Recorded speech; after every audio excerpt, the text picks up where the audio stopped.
Hi, praise be to God. The word of the Lord to you today is it's only temporary.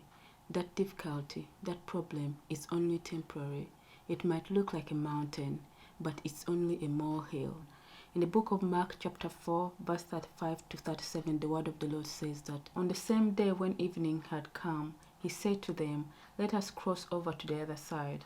Now when they had left the multitude, they took him along in the boat as he was, and other little boats were also with him.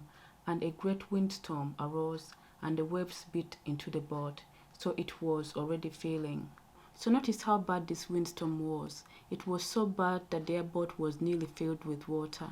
It seems that at first the disciples thought that they could handle this situation by themselves because they didn't wake Jesus until the boat was nearly full. Something to notice that some of the disciples were fishermen before Jesus called them and might have fished in all kinds of weather, so probably they encouraged the others to keep going. But when the great windstorm was not ceasing and the boat was nearly full, they started to panic. They were terrified. They thought they were going to die. Then verse 38 says that, "But he was in the stern asleep on the pillow, and they woke him up and said to him," notice what they said to him, "Teacher, do you not care that we are perishing?" The disciples had some faith because the question that they asked Jesus, "Do you not care that we are perishing?"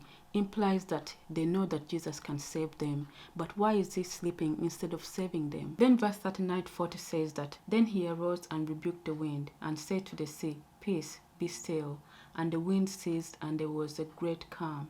But he said to them, 'Why are you so fearful? How is it that you have no faith?'" The reason Jesus asked them this question is because they did not have enough faith to believe that even if the boat was to go underwater, they still would not have perished.